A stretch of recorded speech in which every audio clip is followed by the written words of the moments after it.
Megatron, lalaban ka na naman ba sa akin? No, Optimus Prime. I'm here to ask forgiveness. Really, Megatron? Coming from you? Asking for forgiveness? Yes, Prime. Hindi na ba pwedeng magbago ang isang robot na katulad ko? Sa bagay, Megatron. Tama ka naman. Pinapatawad na kita. Boing! Bendong! It's a prank! Wah! I knew it, kaping mainit. Bumalik ka rito, Megatron! And here's the toy that we're going to review for today. This is the YOLO Park AMK series Transformers G1 Megatron. And before we start, special shout out again to YOLO Park for sending us this Megatron for us to review here on our channel. Once again, YOLO Park, thank you so much. And as you can see here, ganito na nga yung packaging sa harap ni Megatron. Nadamay pa doon si Starscream. And at the back, yung iba pang characters na kasama niya dito sa line. And at the side, Transformers Megatron. Sa kabilang side, Transformers Megatron. Sa ibabaw, Transformers. Sa ilalim, Transformers. And ang maganda sa packaging nila ngayon is window type na siya, na kung saan makikita nyo kaagad dyan yung mga content sa loob ng box niya. Although yung sa atin, inassemble na natin nung nag-live tayo through TikTok. That's why wala na dyan sa loob. Dito sa kabilang side, obligatory product shot lang ni Megatron and yung instructions lang kung paano natin i-assemble si Megatron. Pag na-unbox natin si Megatron, kasama lang ulit dito yung QR ni YOLO Park and yung magandang design nung kanilang manual. Actually, this is the manual. And tingnan nyo yung design nila dyan ngayon. Oh, ang ganda, no? Ang astig. Pwede nyo rin i-display yan. Let's move along na dito kay Megatron. Check muna natin yung pinaka-details niya. Yan ang look niya. Yan. Okay, goods. G1 na G1 talaga si Megatron. Ito, yan. And at the side. Okay. Medyo weird lang yung legs niya dito. Pero, pag tinayo mo na si Megatron, okay naman yung itsura. Ayan, no? Yung parang tinatawag nilang chicken legs. Kasi ganyan yung mga tayo nila sa cartoons eh. Pero ang ganda nung design dito ni Megatron. So para sa kanyang articulation, yung head niya, naro-rotate yan 360.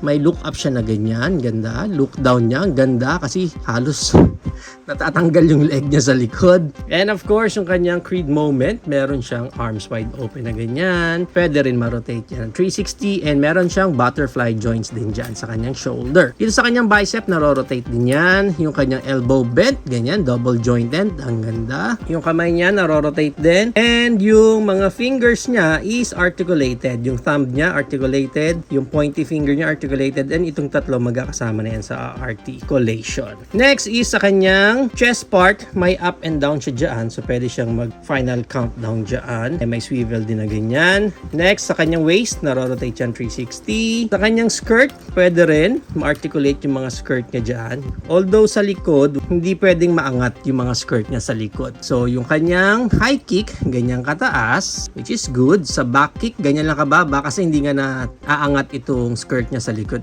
Sa kanyang thigh part, naro-rotate niya ng ganyan. And yung kanyang knee bend, ganyan yung knee bend niya. Ang ganda ng knee bend.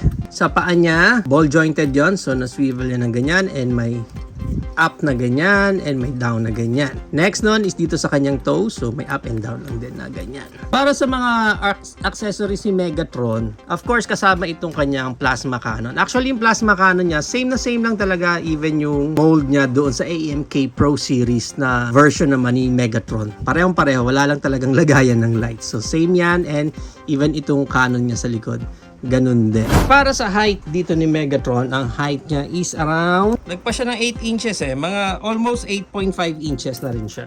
Ang maganda niyan, i-compare pa natin siya sa kasama niya sa line na to, which is ang ating AMK series na G1 Optimus Prime. Yan.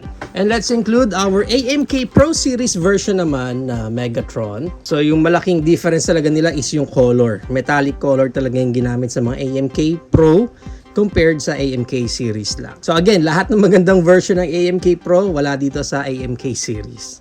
Let's also include our Cogless Orion packs. Core Class Optimus Prime, Core Class Studio Series Noah Diaz, our Hammond Collection Dr. Ellie Sattler, Nako version ng ating Marvel Legends Hulk, and ang ating MCF Doomsday. So yan ang ating height comparison.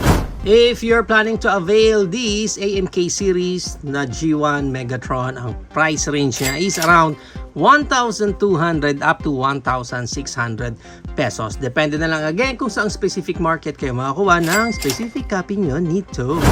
There you have it now guys, na ang ating YOLO Park AMK series Transformers G1 Megatron. What do you think of this Megatron? Is it a go for you or no for you? Whatever thoughts, please comment it down below. But for me, overall, well, malinis naman tingnan dito si Megatron natin. Of course, I will still go dun sa aking AMK Pro Series kasi mas maraming accessories and yung color niya talaga, yung pagka-metallic niya is gustong gusto ko. Pero if you are on a tight budget para sa mga Transformers figures nyo and gustong gusto nyo talaga magka-Megatron, I think this one is one of the best iteration na ng G1 Megatron para sa collection ninyo. Ang ganda ng scale niya, ang ganda rin naman ng mga details niya, and ang maganda niyan, kung mahilig pa kayo mag-custom ng mga toys ninyo, sure ako saktong-sakto itong Megatron na to para sa inyo.